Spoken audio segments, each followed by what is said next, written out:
Tunjukkan kasih setiamu, Kau menyediakan yang ku perlu, Kau setia, Kau mulia, Bapa Kau setia. Kau tunjukkan kasih setiamu, Kau menyediakan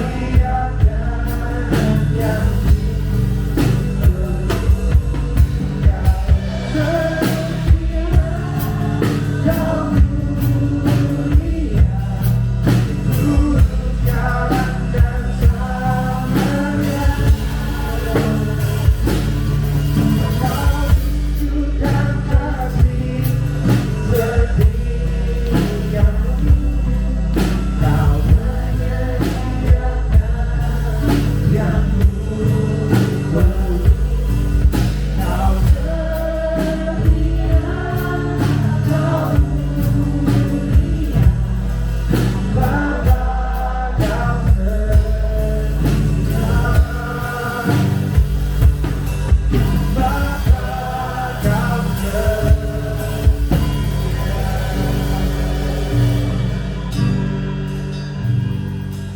persoalan yang begitu berat, persoalan yang begitu banyak, yang segala cara kita coba untuk memecahkan masalah kita nggak dapet solusinya. Misalnya saja kayak saya sakit, saudara. Saya kepengen banget sehat 100%, artinya kakinya nggak bermasalah. Kadang-kadang oke, saudara, artinya sakitnya masih bisa saya tanggulangi, sakitnya masih, ya udah deh gitu ya. Tapi kadang-kala sakitnya, nyelekitnya nggak tahan, saudara. Beberapa hari lalu saya sampai nggak tidur, ya karena seperti ototnya, urat-urat saya kayak ditarik, dicabut gitu, saudara. Kayak tulangnya dicabut sehingga ngilunya, sakitnya, sehingga saya bolak-balik ke depan, masuk lagi ke kamar, bolak-balik karena nggak enak, saudara. Saya cerita sama Ita, dia bilang kan bukannya udah sembuh, Mama udah jalan-jalan, udah kemana-mana, udah keluar negeri. Iya, tapi namanya syaraf. Orang gila aja kalau nggak sadar kita bilang apa? Saraf dia tuh. Karena suka tak terduga, saudara. Begitu juga syaraf saya. Kadangkala dia masih bisa saya toleransi, tapi kadangkala, aduh, kalau lagi ngamuk, saya kadang-kadang capek banget gitu ya, rasanya frustasi. Saya akui, saudara, rasanya aduh Tuhan gitu ya, nggak kuat gitu. Nah itu masalah yang nggak bisa dipecahkan, saudara. Ya kenapa? Karena dokter canggih sebagaimanapun obat yang luar biasa hebatnya, nggak bisa, saudara, menyembuhkan kecuali cuma Tuhan. Jadi di dalam hidup kita ada masalah yang bisa kita pecahkan, tangkap nggak, saudara? Yang bisa kita solusi, ada jalan keluarnya, tapi ada masalah-masalah tertentu yang nggak bisa kita pecahkan dengan kekuatan kita. Ya entah itu penyakit, mungkin juga keluarga, hubungan dan sebagainya. Nah waktu saya merenung ini, saya teringat akan seorang dalam kisah di Alkitab yang punya masalah yang begitu banyak, saudara. Dan setiap saya lagi kayaknya frustasi dengan persoalan sakit saya, dengan masalah saya selalu membaca kisah orang ini karena memberi inspirasi banget buat saya. Siapa dia, saudara? Ada yang bisa jawab? Hah? Siapa? Tentu Yesus. Selain itu, Yusuf. Terus? Ayub. Ada lagi? Nah, tokoh ini Anda lupakan. Padahal dia penulis Alkitab yang terbanyak di dalam Perjanjian Baru, saudara. Siapa dia? Paulus. Ya, dan saudara lihat kisah Paulus yang luar biasa, punya masalah itu nggak tertandingi. Kalau yang namanya mau saingan nggak ada yang bisa nyanyi Paulus, saudara. Siapa Paulus? Kita lihat Kisah 22 ayat 1 sampai 3. Kisah Para Rasul 22 ayat 1 sampai 3. Dikatakan begini, hai saudara-saudara dan bapak-bapak, dengarkanlah apa yang hendak kukatakan kepadamu sebagai pembelaan diri. Ketika orang banyak itu mendengar ia berbicara dalam bahasa Ibrani, makin tenanglah mereka. Ia berkata, Paulus ngomong nih, aku adalah orang Yahudi, lahir di Tarsus di tanah Kilikia, tetapi dibesarkan di kota ini, dididik dengan teliti di bawah pimpinan Gamaliel dalam hukum nenek moyang kita, sehingga aku menjadi seorang yang giat bekerja bagi Tuhan, sama seperti kamu semua pada waktu ini. Paulus adalah orang Yahudi, ya. Dan saudara, dia menerangkan dia dibesarkan di kota itu, saudara, di tanah di Tarsus, dididik dengan teliti, dididik, diajari, disekolahkan, dididik ya. Gurunya itu siapa, saudara? Gamaliel. Siapa Gamaliel? Nah, untuk kita lihat, coba lihat Kisah Para Rasul 5 ayat 34. Tetapi seorang Farisi dalam mahkamah agama itu yang bernama Gamaliel, seorang ahli Taurat yang sangat dihormati seluruh orang banyak, bangkit dan meminta supaya orang-orang itu disuruh keluar sebentar. Perhatikan, Gamaliel, Paulus banggakan dia adalah orang Yahudi, lahir di kota Tarsus dan dididik, ya, belajar, diajar oleh Gamaliel. Siapa Gamaliel? Gamaliel adalah seorang ahli Taurat. Bukan hanya itu, tapi sangat, bukan lagi dihormati, tapi sangat dihormati, bukan hanya di kota, tapi di seluruh orang banyak. Nah, Anda harus paham, ya, orang Yahudi, saudara, itu punya anak yang menarik banget. Waktu seorang ibu mengandung, hamil, maka seorang wanita Yahudi itu mendidik anaknya dari dalam rahimnya. Wah, saya pelajari hebat banget, saudara. Nggak aneh orang Yahudi, saudara, kalau Anda mencari tahu otaknya, kecerdasannya itu di atas rata-rata. Anak-anak orang Yahudi itu pinter-pinter. IQ-nya tuh di atas 115 sampai 180. Ya, kenal sama Albert Einstein? Siapa dia? Cendekiawan orang Yahudi. Anda kenal yang namanya Facebook? Siapa dia pencetusnya? Ahli matematika, orang Yahudi. Itu ternyata dari dalam kandungan, dari rahim, dari mulai hamil, anak itu diajar berkomunikasi. Jadi hamil tuh bukan didiemin, tapi diajak ngomong. Ngomongnya dengan apa? Kebanyakan mereka setel atau nyalakan musik. Bukan musik yang bum bum bum bum bum bum.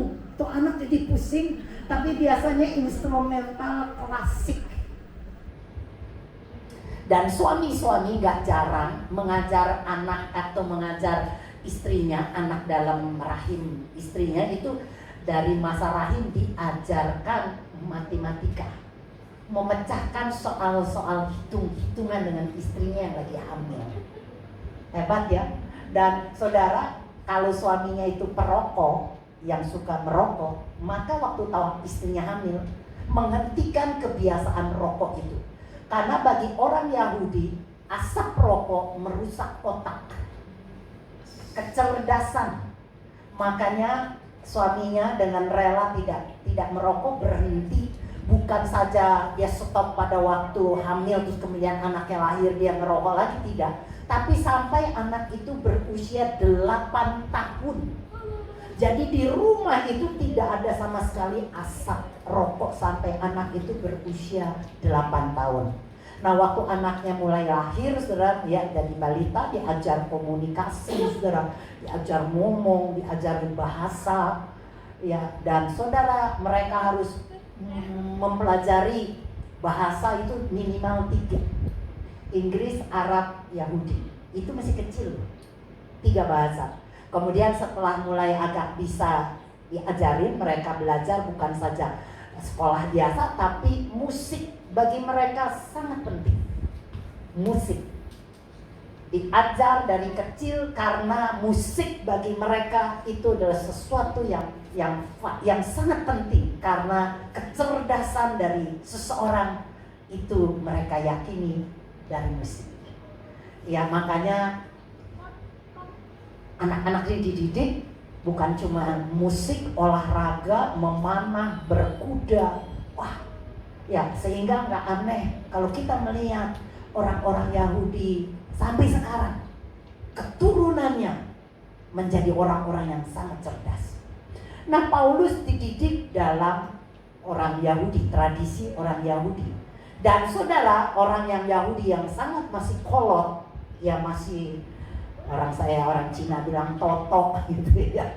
Itu saudara, anak kecil sampai sebelum usia 5 tahun sudah menghafal doa. Pagi, siang, malam harus dihafalkan, dinyanyikan, dikatakan, dideklarasikan. Dan pada waktu dia berusia 5 tahun, dia disekolahkan di sekolah yang namanya sekolah. Buat mereka bangga banget kalau mereka bisa sekolah di mana Gamaliel itu mengajar. Siapa Gamaliel? Kalau guru orang Yahudi memanggil guru rabi. Iya rabi, iya guru. Tapi Gamaliel bukan rabi, tapi rabban. Guru di atas guru, gurunya. Apa itu ya? Maha guru ya. Guru-guru berguru gitu ya, sama si Gamaliel. Dan saudara, orang berusaha untuk anak-anaknya masuk ke sekolah yang dididik oleh Gamaliel. Enggak banyak murid yang mau diterima oleh Gamaliel. Kurang lebih cuma 1000-an. Dan salah satunya saudara itu adalah Paulus. Karena orang tuanya adalah orang yang berpengaruh. Nah, Paulus belajar di Rabat ini sehingga menjadi satu kebanggaan yang luar biasa saudara. Ya, tapi lihat, yang orang-orang berlomba untuk jadi murid Gamaliel. Tapi apa yang terjadi? Pada waktu Paulus ketemu Yesus, ya, dia berubah total. Dia tinggalkan kemuliaan murid Gamaliel, kekayaan, kemasyhuran, pengaruh, dan dia berubah, mengalami bertolak belakang, bukan dibanggakan, tapi mengalami siksaan demi siksaan. Siksaannya saudara, saya percaya rasanya enggak semua kita, bahkan tidak ada kita yang bisa menandinginya. Seperti apa siksaannya? Coba kita lihat 2 Korintus 11 ayat 23 sampai ke 27. Saya suka baca terjemahan bahasa Indonesia modern, ya. Hurufnya kecil ya, nggak kebaca, tapi saya bisa bacakan. Pelayan-pelayan Kristuskah mereka? Kedengarannya seperti saya sudah hilang akal. Tapi saya memang pelayan yang lebih baik dari mereka semuanya. Saya bekerja lebih keras. Saya lebih sering dimasukkan dalam penjara. Saya lebih banyak disiksa. Dan sering hampir mati. Sudah 5 kali saya disiksa oleh orang Yahudi dengan pukulan cambuk 39 kali. 5 kali dicambuk, sekali cambuk 39 kalikan. Ya, saya 3 kali saya dicambuk oleh orang-orang Roma. Pernah pula saya dilempari dengan batu. 3 kali saya mengalami karam kapal di laut. Dan sekali saya terapung-apung di laut selama 24 jam. Banyak kali saya mengadakan perjalanan yang berbahaya. Diancam dengan banjir, bahaya banjir, bahaya perampok, bahaya di pihak orang Yahudi, bahaya di dalam kota, bahaya di luar kota, bahaya di laut, bahaya dari orang yang mengemukakan diri sebagai seorang Kristen padahal bukan. Saya membanting tulang dan berjuang setengah mati. Sering tidak tidur, tidak makan, tidak minum, banyak kali terlantar dalam keadaan lapar, kedinginan karena kekurangan pakaian, dan tidak mempunyai tempat tinggal. Saudara dengarkan, penderitaan yang begitu banyak, saudara. Dia mengalami mara bahaya di laut, di darat, ya di kota dia coba sembunyi. Saudara, di kota dia diuber-uber, dikejar-kejar ini bunuh, dia lari keluar kota juga dikejar-kejar, sehingga nggak aneh dia sering kelaparan. Tidak ada harta sama sekali, tidak ada uang, saudara, sehingga seringkali dia kelaparan, tidak makan, tidak minum karena nggak punya uang. Tapi seringkali memang dia berpuasa. Berpuasa karena niat dan berpuasa karena terpaksa. Dan dikhianati oleh orang-orang yang menyebut dirinya Kristen. Saudara, bro, saudara, tapi ternyata di belakang ditikam. Saudara bisa rasakan pengkhianatan, rasa sakitnya, hatinya. Jadi Paulus mengalami siksaan bukan secara jasmani saja, tetapi secara jiwa. Dia juga mengalami hal-hal yang sangat parah. Dan makanya saya bilang, kayaknya waktu saya merenung, penderitaan Anda dan saya rasanya nggak bisa dibandingkan. Dia tidak lagi diakui, dia dibuang, dia mengalami penderitaan, disiksa karena hanya satu nama, sebuah nama yang namanya Yesus. Dia tinggalkan segala, dia bukan orang biasa. Saya bilang sekali lagi, dia bukan orang biasa seperti Anda dan saya, yang mungkin tidak punya pengaruh, yang mungkin juga tidak dididik oleh seorang profesor yang begitu canggih, yang menjadi ternama. Enggak, saudara, dia orang yang luar biasa. Pinternya bukan main. Karena enggak semua orang bisa dididik oleh Gamaliel. Itu harus punya kecerdasan yang sangat cerdas. Ya kalau IQ-nya cuma 100, 110 rasanya sulit deh. Jadi saya percaya Paulus itu sangat pintar. Dan dia tinggalkan. Bahkan di kitab Filipi dikatakan itu sampah. Semua yang dia terima, kekayaan, kemuliaan, kebesaran ini dianggap sampah pada waktu dia mengenal Kristus Yesus. Penderitaan yang dialami, kalau Anda baca ya kisah Paulus, bagaimana di tubuhnya itu ada begitu banyak tanda. Tanda Kristus. Alkitab katakan, dia tulis, di dalam tubuhku ada begitu banyak tanda Yesus. Penderitaan itu dari luka-luka, pedang, tombak membuat tubuhnya menjadi banyak cacat. Kita kadang-kadang baru menderita sedikit aja udah nggak tahan, aduh. Ya, tapi Paulus saya lihat kok bisa ya. Bu, kalau gitu kita mau jadi Paulus bukan? Kita tidak lagi berfokus kepada manusia. Di dalam kasih karunia kita tidak pernah lagi menunjukkan iman kita kepada seseorang. Tangkap itu, cuma hanya kepada Yesus. Tapi saya coba cari apa sih yang membuat Paulus ini kok dalam penderitaan itu dia menjadi luar biasa. Ya sampai dia bilang bukan hanya menderita, itu rumah aja gak punya, saudara. Tempat tinggal gak ada. Jadi sangat miskin sampai gak bisa makan dan gak bisa minum, gak punya duit sama sekali. Padahal dulu orang kaya. Seorang yang kaya berubah total menjadi seorang yang miskin, itu gak gampang loh, saudara. Biasa pegang duit banyak, tiba-tiba gak punya duit, bisa stres ya bro ya. Orang gak kuat bisa gila, saudara. Betul gak sih? Nah saudara, tapi Paulus bisa hidup dan dia menikmati. Menurut saya dia menikmati hidupnya, saudara. Dia jalani hidupnya dengan nikmat. Kenapa? Karena dia tidak berfokus kepada masalahnya. Itu dia, saudara.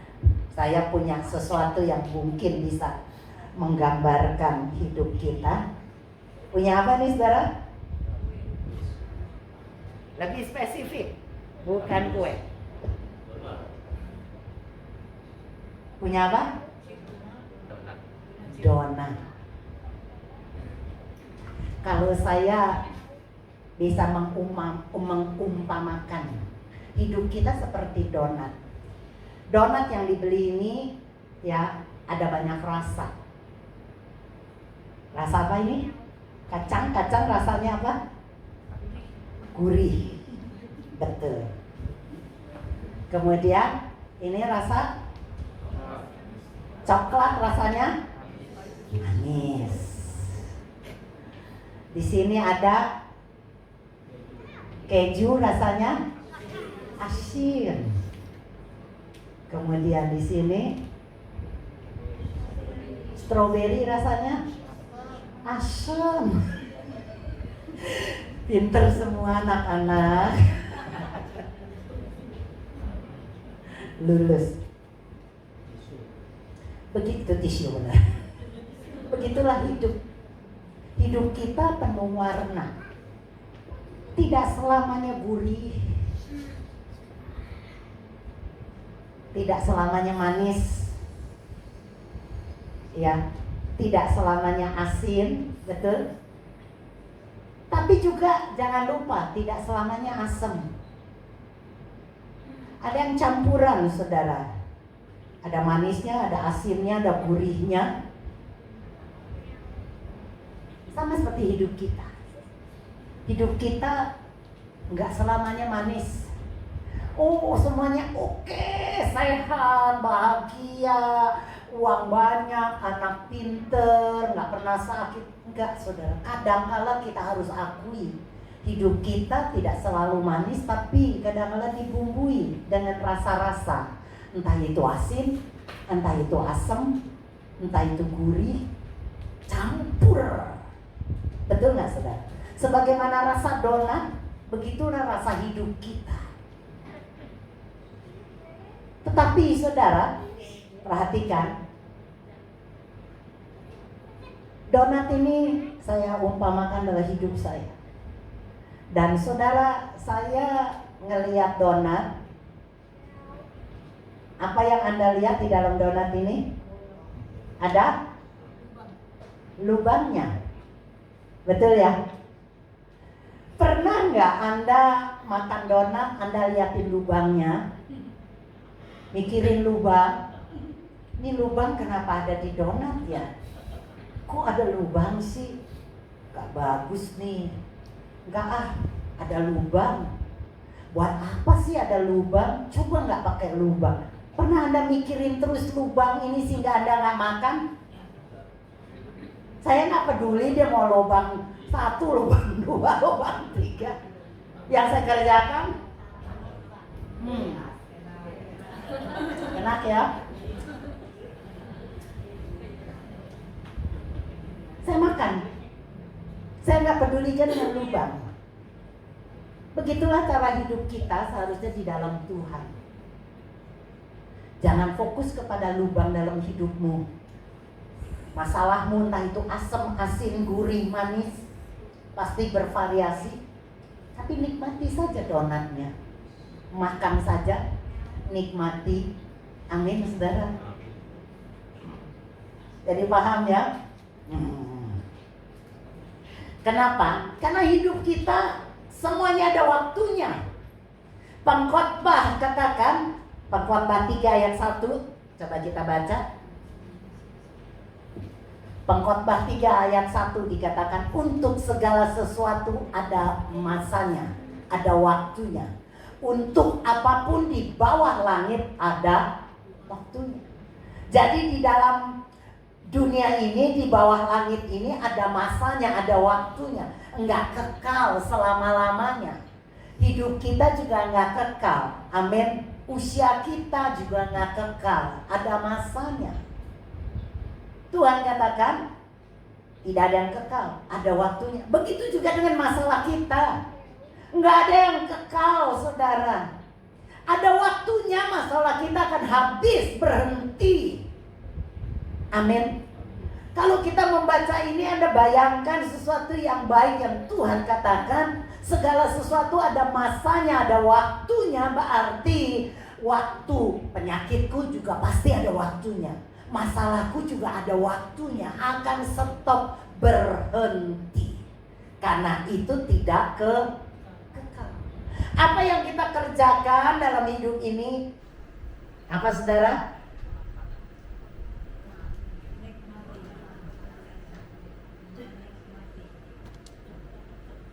Nikmati. Jangan pikirkan terlalu berlarut-larut akan masalah. Lubang yang kita lihat, masalah yang kita lihat, persoalan yang kita lihat, sakit hati kita yang kita lihat, dendam kita yang kita lihat, kepahitan terus-menerus yang kita lihat. Saudara, Anda gak akan nikmati donat hidupmu kalau engkau terlalu fokus kepada lubang. Ajaran dari donat ini makan, gak dilihatin lubangnya. Karena lubang itu pasti satu waktu akan gak ada. Masalah kita pada waktunya akan berhenti.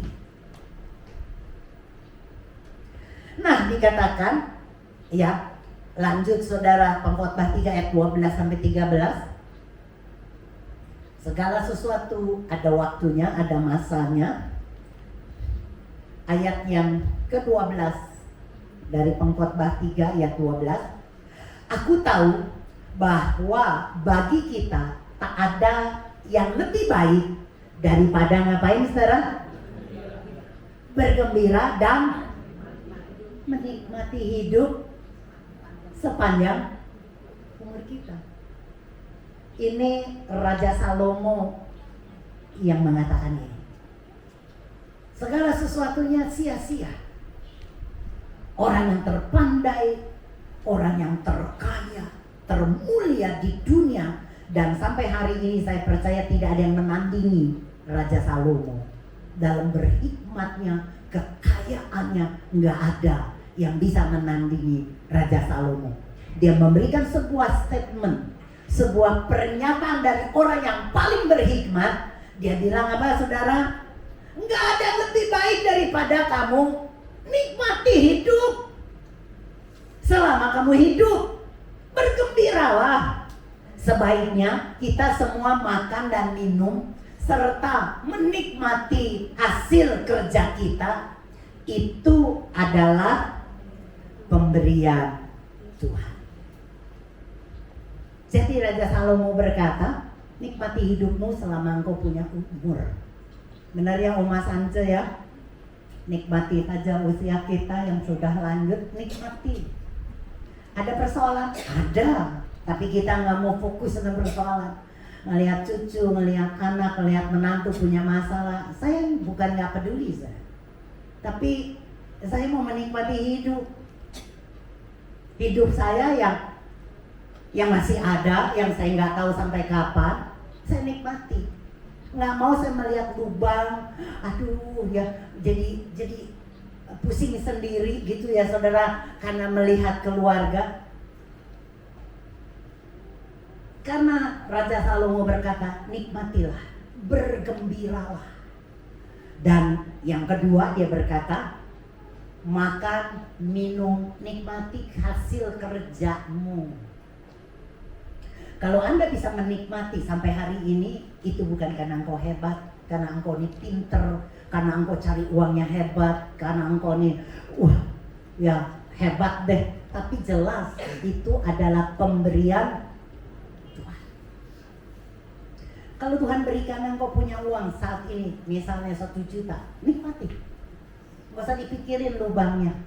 Liatin tetangga, dia punya bukan 1 juta, 10 juta. Anda akan pusing dan akhirnya stres sendiri. Tuhan kasih Anda 1 juta, nikmati. Anda harus bersyukur. Kalau Anda dapat 1 juta, bersyukur, nikmati. Saya pikir kenikmatan bukan soal punya uang banyak dan tidak. Benar gak sih?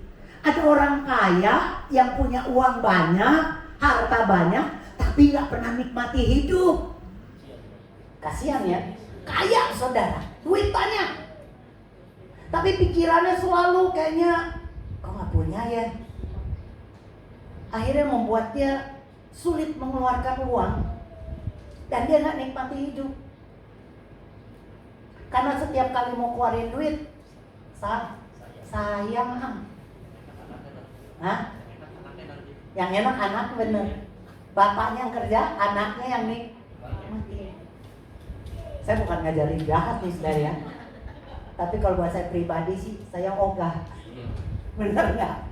Kita makan hidup tempe, bayam, tempe, bayam, tempe, bayam. Anak kita nanti setelah kita mati, steak melulu. Yang rugi siapa? Salah sendiri. Bener nggak sih? Bukan berarti kita jahat, saudara. Bukan. Saya cuma mau mengubah sedikit konsep yang seringkali memperbudak kita. Karena mamon itu memang jahat. Uang itu memperbudak. Nah, saya kepingin Anda jangan mau jadi budak, tapi nikmati. Dan tidak harus selalu kaya. Karena ada orang yang punya duit belum tentu bisa menikmati karena penyakit, banyak pantangan, larangan dari dokter. Nggak boleh makan ini, nggak boleh makan itu. Saya sendiri sekarang mulai nggak boleh makan ini, makan itu, saudara. Karena kanker kan tahu sendiri, penyakit yang nimbul dulu, saudara. Ya suka timbul lagi dan ngadat. Makanya dilarang makan gula, dilarang juga makan makanan daging merah, termasuk sapi, nggak boleh. Ya, apalagi babi, ya saudara ya. Yang suka babi nggak boleh, saudara. Tapi saya sapi aja juga dilarang. Jangan makan terlalu banyak dan ada banyak larangan karena perut saya nggak bagus karena bekas radiasi. Jadi kalau sedikit makan santan itu bermasalah. Sedikit makan rempah-rempah kayak di kemarin di Kuala Lumpur itu kan makan rempahnya banyak, saudara. Itu membuat saya nggak kuat. Bolak-balik diare. Wah, jadi banyak larangan. Saya tahu saya diberi sehat sama Tuhan, tapi saya juga harus menjaganya. Tidak boleh asal-asalan selebor. Betul nggak, saudara? Setuju ya? Saya nikmati, tapi saya punya hikmat yang mana yang perlu dan yang tidak. Anda tangkap nggak sih ya? Saya harap Anda mengerti ini. Nikmati, kalau Anda dikasih 1 juta, nikmati. Tempe pun enak, amin. Bayam pun enak nih, mantu saya sering banget masak tempe bayam. Saya selalu bilang, lihat masakin mama tempe bayam.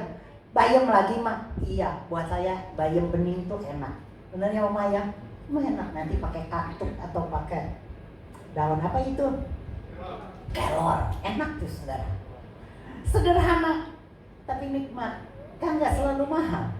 Yang penting di sini nih saudara. Kalau Anda punya uang banyak tapi nggak pernah nikmati, ya nggak merasa bahagia, makanan mahal pun jadi nggak enak.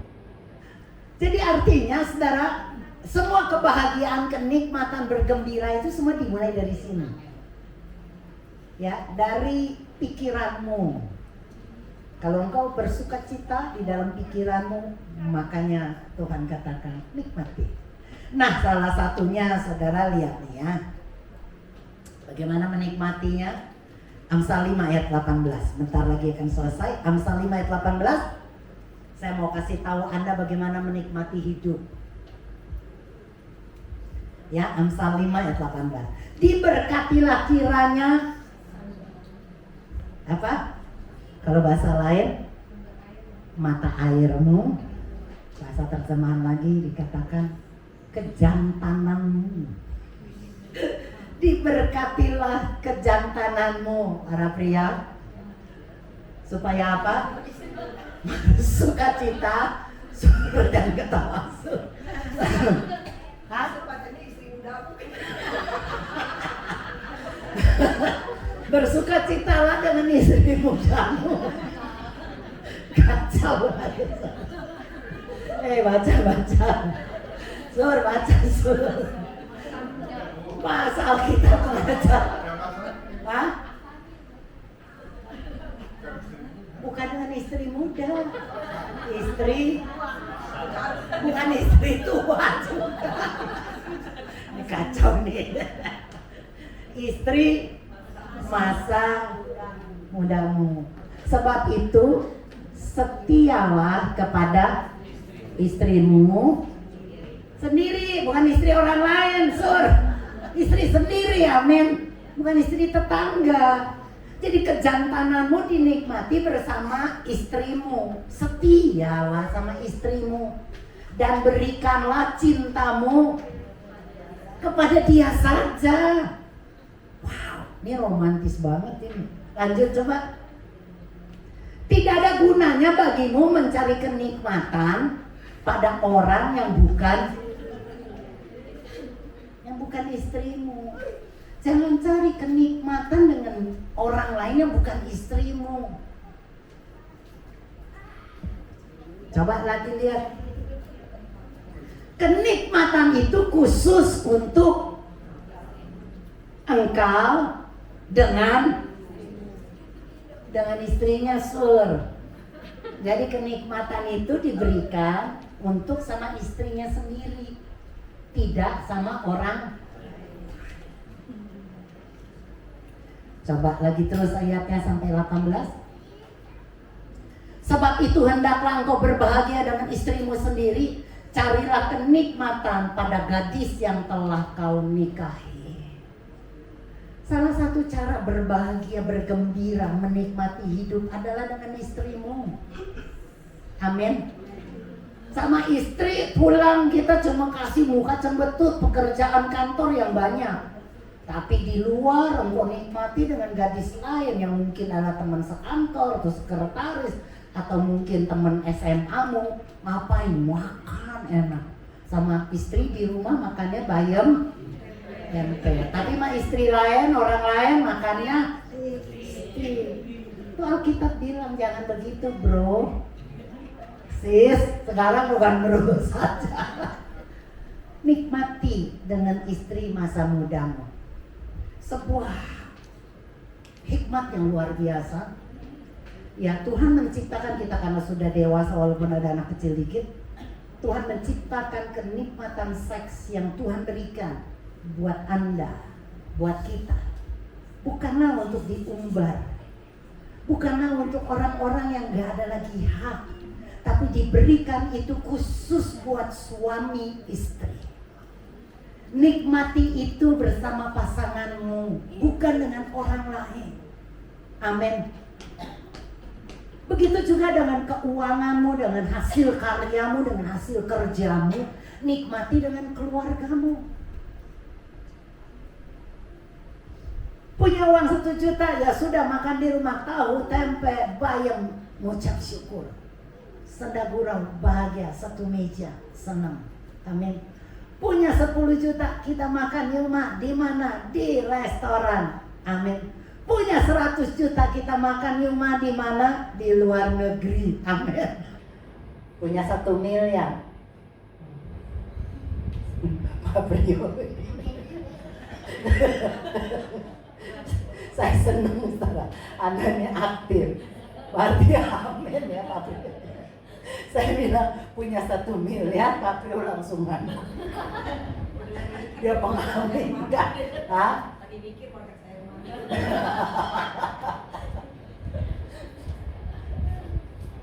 Saudara, Tuhan tuh baik. Katakan amin. Dia ingin memberikan engkau, dia memberi perintah, bergembiralah, nikmatilah hidup. Jadi dia sendiri yang memberi perintah itu buat kita. Masa sih dia jahat tidak memberi kenikmatan itu buat Anda? Pastilah. Cuma kita yang harus mengerti akan hati Bapa. Karena sekali lagi bergembira, nikmati hidup tidak harus menjadi orang kaya dulu baru Anda bertahu dulu nikmatnya hidup. Enggak, saudara. Apa yang ada padamu, mengucap syukur, nikmati dengan istri, keluarga, dengan anak-anakmu. Saya berdoa agar Anda menikmati hidup Anda. Jangan lihat lubang. Tetap Alkitab, saudara. Haleluya.